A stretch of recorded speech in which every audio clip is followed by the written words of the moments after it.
The American Revolution was over, and the guns had finally fallen silent across the battered landscape. The colonies had won their freedom, but the true test of their resolve was only just beginning. The real challenge had just begun. The dream of independence was now a reality, but forging a nation from 13 separate colonies would prove far more difficult than defeating a distant king. The 13 states, now free from Britain, were more rivals than partners, each fiercely independent, each with its own priorities and interests. Old suspicions lingered, and cooperation was often overshadowed by competition. Most people saw themselves as Virginians or New Yorkers first, Americans second. Loyalty to one's home state ran deep, and the idea of a unified national identity was still fragile and uncertain. The new United States was fragile, burdened by war debt and surrounded by powerful European rivals eager to see it fail. The threat of foreign interference loomed large, and the economy was in shambles. George Washington, the revered hero of the Revolution, became the first president in 1789.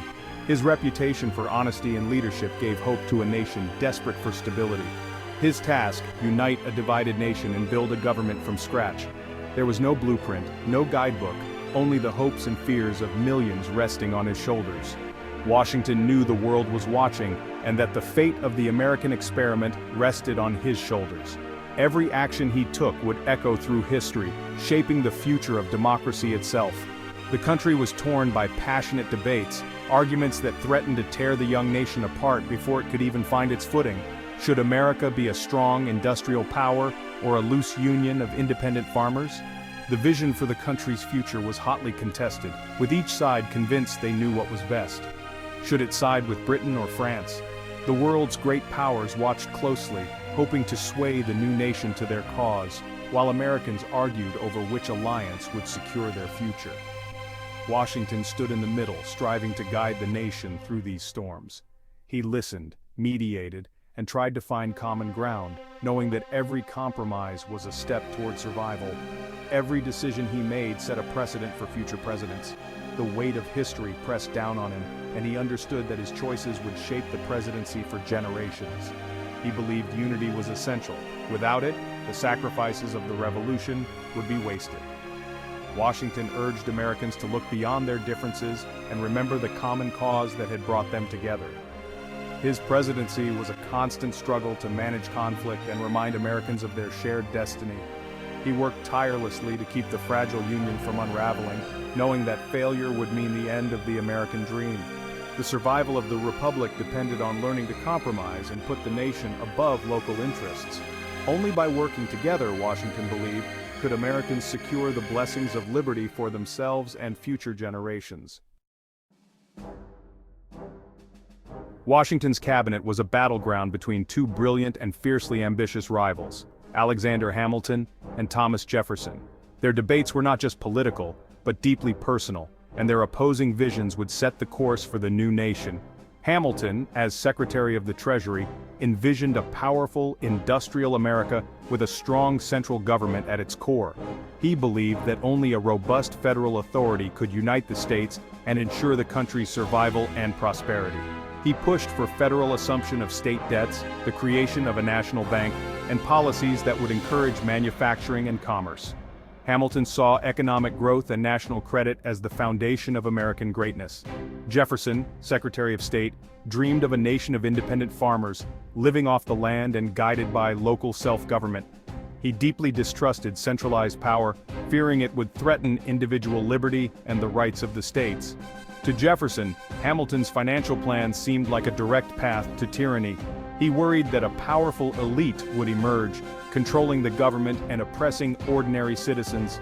Their visions clashed on every major issue: debates over the Constitution, the economy, and the very future of the country. Each man believed he alone understood what was best for America. Hamilton saw Jefferson as dangerously naive, too idealistic for the harsh realities of nation-building. Jefferson, in turn, saw Hamilton as a would-be monarchist, eager to recreate the British system they had just fought to escape. Their rivalry soon spilled into the public sphere, with both men using newspapers and pamphlets to attack each other's ideas and rally supporters. The press became a powerful weapon in their ongoing war of words.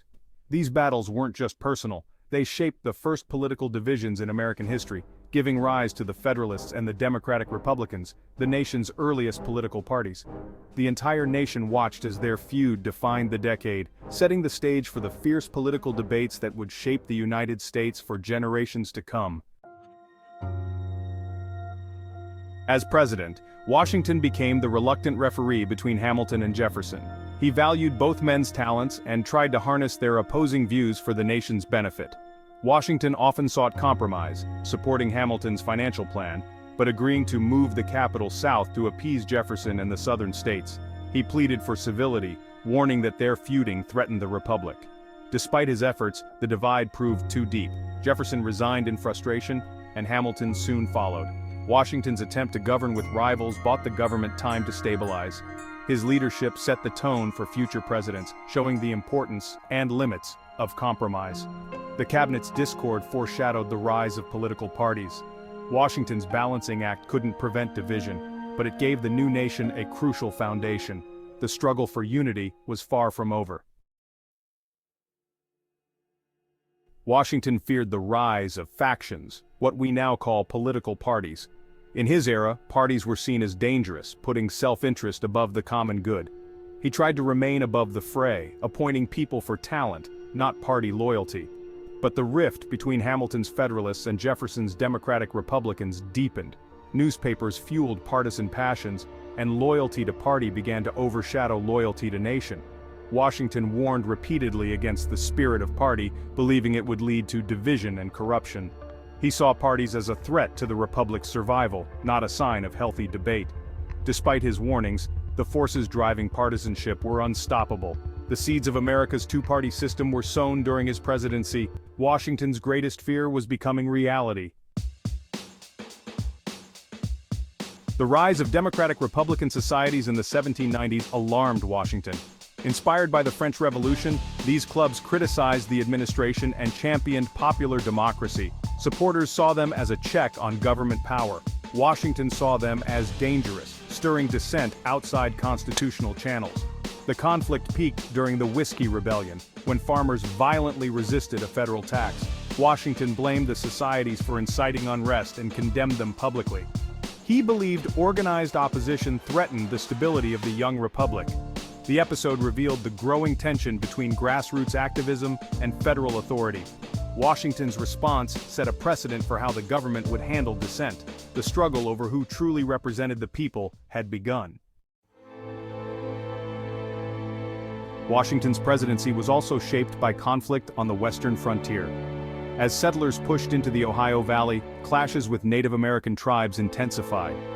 Washington's civilization policy aimed to acquire land through treaties and encourage tribes to adopt American ways. In reality, treaties were often ignored by settlers, leading to violence and broken promises. When diplomacy failed, Washington sent troops to subdue tribal resistance.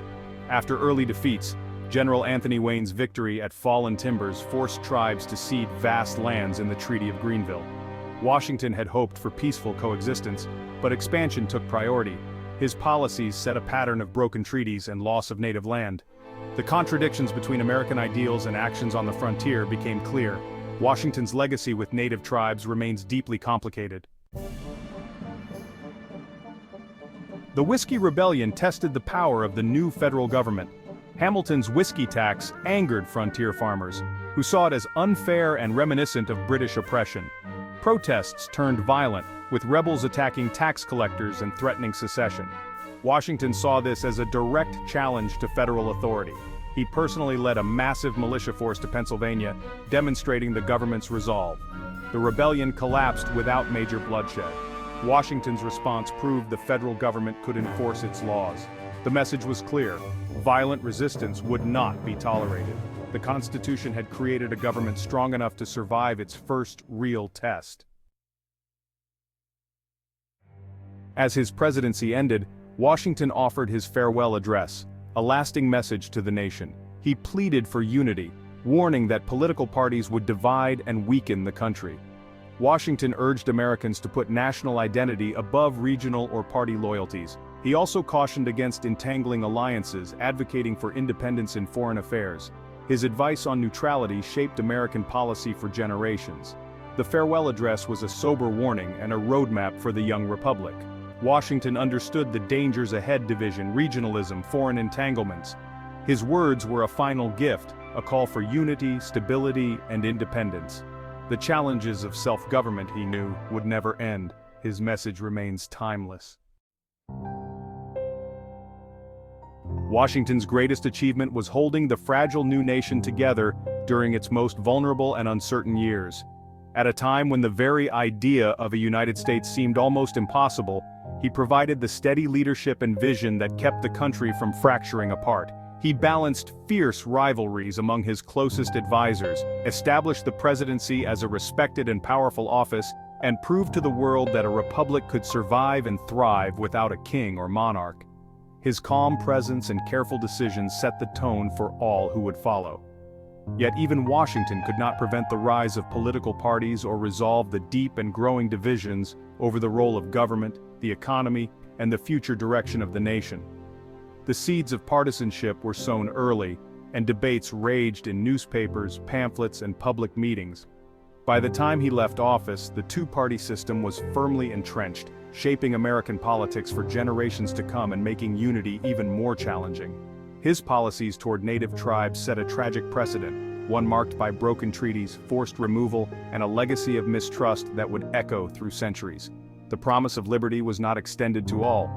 The contradictions between the ideals of liberty and the relentless push for westward expansion haunted his legacy, revealing the deep complexities and moral challenges of building a new nation. Washington's presidency is a powerful lesson in the fragility of unity and the immense challenges of leadership. He understood that holding a diverse and divided people together required constant effort, compromise, and vision. The work of building a more perfect union, he knew, is never finished.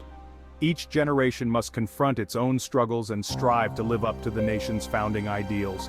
The fights he managed and the warnings he gave about division, partisanship, and the dangers of unchecked power still echo in our politics today, reminding us of the ongoing work required to preserve democracy. Washington launched the American experiment, but its ultimate success depends on every generation that follows, each called to continue the unfinished work of union and to shape the future of the nation.